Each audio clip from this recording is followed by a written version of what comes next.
saya yang jelek sekali karena dia sudah tua, tapi jeleknya wajahnya karena tua itu diselamatkan oleh rambutnya yang masih bagus karena keriting. Tapi setiap kali dia berkaca, aduh jelek betul wajahku. Pada suatu hari dia umroh dan dia telat umrohnya. Sudah tua baru umroh. Begitu dia umroh, dia setengah mati dia karena sudah tua, dia terdesak-desak sana kemari, jadi tawaf itu setengah mati. Apalagi sa'i pulang balik adalah yang jalan ngincik itu yang lari-lari kecil itu di antara dua garis itu ya. Dan begitu selesai sa'i, kemudian di sana sudah tersedia para tukang gunting, terus dia pikir sudah saya gundul sekalian aja lah sekali umroh ini kan gitu. Begitu dia gundul, kemudian dia berkaca, dia kaget melihat wajahnya, ya Allah jelek luar biasa.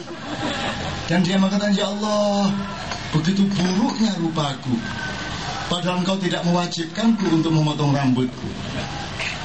Aku ini mau begini buruk hanya kalau engkau perintah ya Allah. Kalau bukan karena perintahmu ya Allah, aku akan tidak mau berwajah begini buruk. Ngerti maksudnya? Jadi itu saya loncat ke nomor 4 ya, nomor 3 ya, nomor 2, nomor 4. Yang nomor 3 adalah emang gampang ngurusin Indonesia. Pejabatnya udah rusak semua, rakyatnya pun sudah mulai ikut rusak.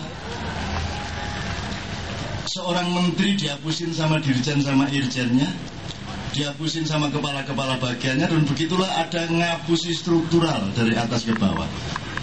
Sedemikian rupa rusaknya sehingga tidak mudah. Begitu engkau menjalankan kebaikan, sebentar kemudian bisa muncul trial by the press dengan mencari kesalahan-kesalahanmu, sehingga engkau harus tahu aku ini orang yang punya cacat atau tidak.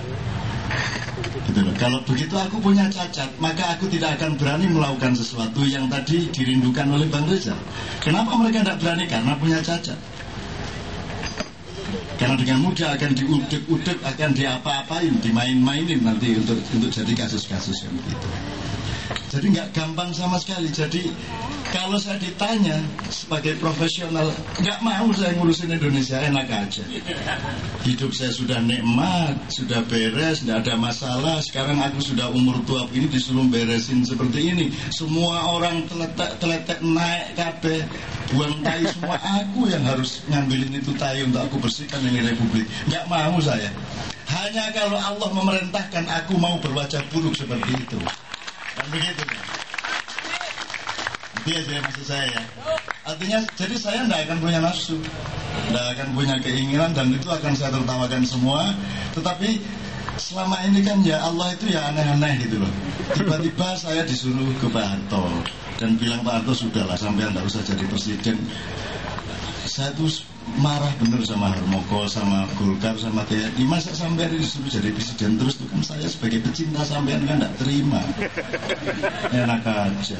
Kan sampean punya hak dong untuk menikmati berkeluarga masa tua. Suruh jadi presiden terus gimana maksudnya TNI sama Golkar ini? Saya ini cinta sama Pak Harto. Gitu loh. Masa Pak Harto harus jadi presiden terus? Tugas terus tiap hari siang malam setengah mati. Kapan istirahatnya Pak Harto? Aku benci betul itu sama Golkar gitu kan. Pak Harto bingung iki ngomong mudun tak sayang hari ini kan gitu. Nah dia nggak bisa marah kan gitu, karena saya betul-betul bilang cinta sama dia, I love you so much. Gitu. Terus sudahlah Pak, nanti bilang sama mereka aku gak padean gak jadi presiden. Akhirnya dipakai lah dia. Itu kata gak padean itu kan berasal dari Jombang, asal usulnya dari Medina. Bahasa Madinahnya gak padean itu wala ubali. Itu kata-kata Rasulullah kepada Allah. Ya Allah, asalkan engkau tidak marah kepadaku, maka seluruh nasib buruk seperti apapun aku bersedia menerima. Cuman satu yang aku tidak kuat, engkau marah kepadaku. Aku mau kau bikin orang hina, aku mau. Aku mau kau bikin orang kalah, aku mau. Aku mau dibunuh siapapun, engkau mengizinkannya, aku mau. Apapun saja aku terima ya Allah, asalkan engkau tidak marah kepadaku. Itu kan bahasa cinta yang luar biasa. Dan itu wirid saya kasih ke teman-teman Kiai Kanjeng sehingga gempa terjadi. Jajal nek anjani kon gelem. Gitu kata Tuhan. Jadi Kiai Kanjeng wiritan dari sore, tak SMS dari Lembah Badar, mereka wiritan. Ilam takun alaya watapun wala ubali wala ubali wala ubali wow kerutuk jadi katanya wala ubali kan kata malaikat gitu. Kan gempa aku terima asal engkau tidak marah kepadaku. Itu kan gempa beneran yang ngeri ya. Jadi akhirnya sekarang kayak Kanjeng kalau saya kebu semua cocok kayak begitu. Gempa meneng kayak gitu. Nanti ya teman sekalian ya. Jadi mohon maaf, saya senang dengan semua itu, tetapi percayalah bahwa ini urusannya bukan siapa menjadi apa, urusannya bukan kursi, urusannya bukan kekuasaannya, urusannya adalah 100% rakyat Indonesia punya hak untuk sejahtera, punya hak untuk bahagia, punya hak untuk menikmati surga yang dipercikkan Allah ke bumi, di mana Adam dulu diturunkan di daerah Ethiopia, terus bergeser-geser sampai ke sini karena di sana kurang banyak pohon. Akhirnya bergeser ke sini, baru Hawa diturunkan dekat agak India situ. Setelah itu kemana ya Dik ya gitu, terus akhirnya ke Pulau Jawa, terus dekat-dekat Mojokerto sana itu. Enggak percaya sih di kono dewe. Silakan diselidiki. Saya ini Abu Nawas, saya tahu persis semuanya. Abu Nawas ditanya berapa jumlah bintang, gampang Pak, sejumlah bulu kambing kan gitu kan. Nggak percaya, hitungan dewe. Nah, kita ini nggak punya Pak Rizal, kita ini nggak punya diplomasi, kita ini nggak punya daya negosiasi, nggak punya bukan hanya bargaining power, kita ini nggak bisa punya bahasa kenegarawan, nggak punya bahasa politik normal, itu nggak punya. Kita punyanya bahasa kekuasaan, ngemis atau ngerampok. Kita tidak punya keindahan politik di Indonesia. Kita nggak punya.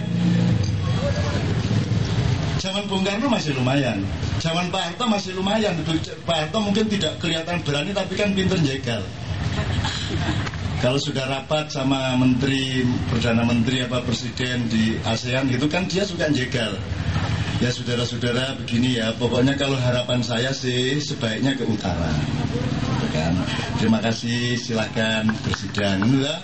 Setelah itu sidangnya ke selatan, akhirnya sepakat seluruh ASEAN ke selatan. Terus Pak Harto memberi pidato penutup, terima kasih saudara sekalian bahwa sidang Anda sudah menghasilkan perjalanan ke utara, gitu kan. Padahal sidangnya ke selatan. Kalau sudah Pak Harto ngomong gitu, tidak ada yang berani. Nah kalau mestinya Pak SBY agak acting sedikit seperti itu, tapi dia orang baik, jadi tidak bisa acting seperti itu kan gitu. Jadi kita tidak punya keindahan itu lagi. Kita ingin Indonesia ini punya wibawa. Indonesia ini, Soekarno itu turun di Cape Canaveral ya, di Amerika, disambut oleh John F. Kennedy. Siswa-siswa SMA berbaris di pinggir jalan yang dilewati protokolnya Bung Karno dengan membawa bendera merah putih, cantik-cantik, putih-putih, ada yang pakai BH, ada yang tidak. Maklum Amerika. Saya memperhatikan soal-soal seperti itu karena saya seorang budayawan sekaligus kiai, harus mengerti persis. Bung Karno langsung keluar dari protokol, dia langsung nyerobot keluar, dia ambil itu satu siswi SMA, dia cium dan bertepuk tangan seluruh bandara. Dan wartawan menulis besoknya, ini orang kalau dia warga negara Amerika, kalau dia mengikuti pemilihan presiden di Amerika, tidak akan ada seorang pun yang bisa mengalahkan. Jadi mulai sekarang kalau pilkada ndolek orang itu ambungan.